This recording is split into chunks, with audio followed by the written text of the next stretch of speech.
गुरुवार बृहस्पतिवार व्रत कथा। हिंदू धर्म में सप्ताह के प्रत्येक दिन का विशेष महत्व होता है। इनमें से गुरुवार का दिन बृहस्पति देव को समर्पित है, जिन्हें देवताओं के गुरु, विद्या, धर्म, न्याय और ज्ञान के प्रतीक माना गया है। इस दिन व्रत रखने से विशेष रूप से स्त्रियों को सौभाग्य, सुख, समृद्धि और संतान सुख की प्राप्ति होती है। बृहस्पतिवार का व्रत विशेष रूप से पीली वस्तुओं के सेवन, व्रत, कथा श्रवण तथा दान के साथ मनाया जाता है। कथा का प्रारंभ पुरातन काल की बात है। किसी नगर में एक ब्राह्मण दंपति निवास करता था।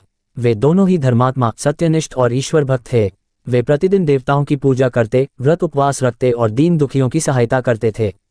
उनकी गृहस्थी सुखपूर्वक चल रही थी, परंतु एक बात उन्हें सदा खलती थी, उन्हें संतान सुख प्राप्त नहीं था। उन्होंने कई व्रत किए, यज्ञ कराए, तप किया, किंतु संतान की प्राप्ति न हुई। एक दिन उन्होंने ये निश्चय किया कि वे बृहस्पति देव का व्रत करेंगे और उनसे ही संतति की याचना करेंगे। ब्राह्मण दंपति ने पूरे नियम निष्ठा से बृहस्पति व्रत का पालन करना प्रारंभ कर दिया।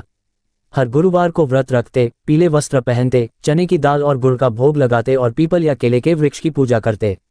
6 मास तक ये व्रत चलने के पश्चात एक रात्रि ब्राह्मण के स्वप्न में स्वयं बृहस्पति देव प्रकट हुए और बोले, हे ब्राह्मण, तुमने बड़ी श्रद्धा और नियम पूर्वक मेरा व्रत किया है। मैं प्रसन्न हूँ। शीघ्र ही तुम्हारे घर एक तेजस्वी पुत्र जन्म लेगा। वह बड़ा ज्ञानी, धर्मनिष्ठ और कुल की कीर्ति बढ़ाने वाला होगा। ब्राह्मण ने प्रातः उठकर जब ये स्वप्न पत्नी को बताया तो उनके हर्ष का ठिकाना न रहा। समय बीता और ब्राह्मण की पत्नी गर्भवती हुई। 9 मास पश्चात उन्होंने एक सुंदर पुत्र को जन्म दिया। उसका नाम सत्यव्रत रखा गया।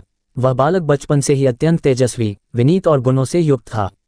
कथा का दूसरा भाग। समय बीता, सत्यव्रत युवा हुआ। उसने वेद, पुराण, शास्त्र, ज्योतिष और आयुर्वेद का गहन अध्ययन किया। वह परोपकारी और ब्रह्मचर्य में स्थित था। उसके गुणों की चर्चा दूर दूर तक फैलने लगी। परंतु संसार का नियम है कि जहां सत्कर्म होता है वहां बाधाएं भी उत्पन्न होती हैं। सत्यव्रत की कीर्ति सुनकर पड़ोसी राज्य का राजा उससे ईर्ष्या करने लगा। उसने षड्यंत्र रचा और ब्राह्मण कुल को अपमानित करने के लिए ब्राह्मण की गृहस्थी पर झूठा दोष लगाया कि वे असत्य आचरण करते हैं और देवताओं को धोखा देते हैं। नगर के राजा ने बिना सत्य की जांच किए ब्राह्मण को नगर से निष्कासित कर दिया। वह दंपति अपने पुत्र के साथ वन में निवास करने लगे। वे अत्यंत दुखी हुए, किंतु उन्होंने ईश्वर में आस्था नहीं छोड़ी। वहां भी वे गुरुवार का व्रत करते, केले के पेड़ की पूजा करते और भगवान बृहस्पति से प्रार्थना करते रहते। कथा का तीसरा भाग। वन में कई वर्षों तक कठिन जीवन बिताने के बाद एक दिन एक साधु ब्राह्मण के घर आया। ब्राह्मण दंपति ने उसका यथोचित आतिथ्य किया और अपने दुखों का वर्णन किया। साधु ने कहा, हे विप्र, तुम्हारे समस्त कष्टों का कारण यह है कि तुमने किसी जन्म में बृहस्पति देव का अपमान किया था, परंतु अब तुमने व्रत कर प्रायश्चित कर लिया है। अब समय आ गया है कि तुम्हें पुनः सम्मान और सुख प्राप्त हो। साधु ने उन्हें एक विशेष उपाय बताया।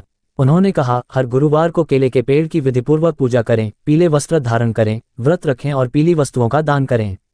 विशेष रूप से स्त्रियां इस दिन तेल साबुन न लगाएं, बाल न धोएं और कोई भी अशुद्ध वस्तु का प्रयोग न करें।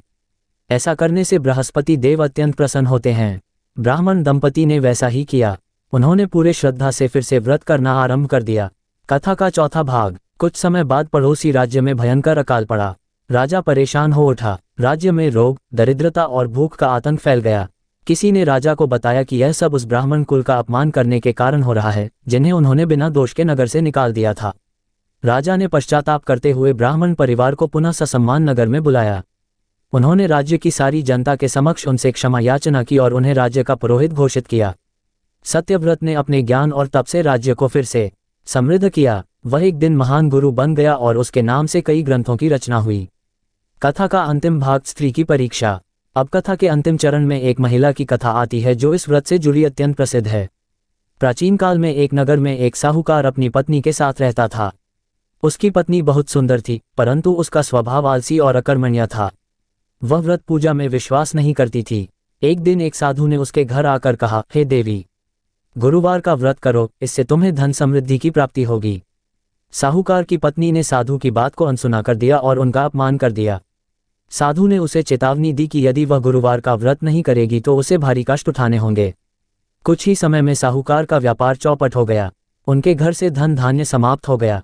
घर में दरिद्रता और कलह का वास हो गया।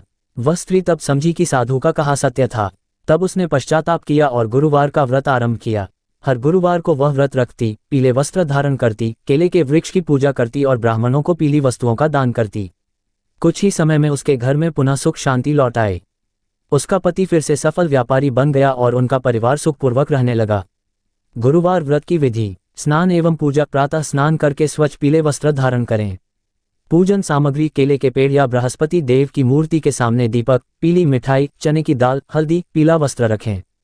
व्रत नियम। व्रतधारी केवल एक बार भोजन करे, उसमें नमक न हो। भोजन में पीली वस्तुओं का प्रयोग करें। कथा श्रवण। ब्रह्म मुहूर्त में अथवा संध्या के समय इस व्रत की कथा अवश्य सुनें और दूसरों को भी सुनाएं। दान। कथा के पश्चात पीली वस्तुओं जैसे चने की दाल, हल्दी, पीले वस्त्र, केले आदि का दान करें। ओम बृहस्पति नमः।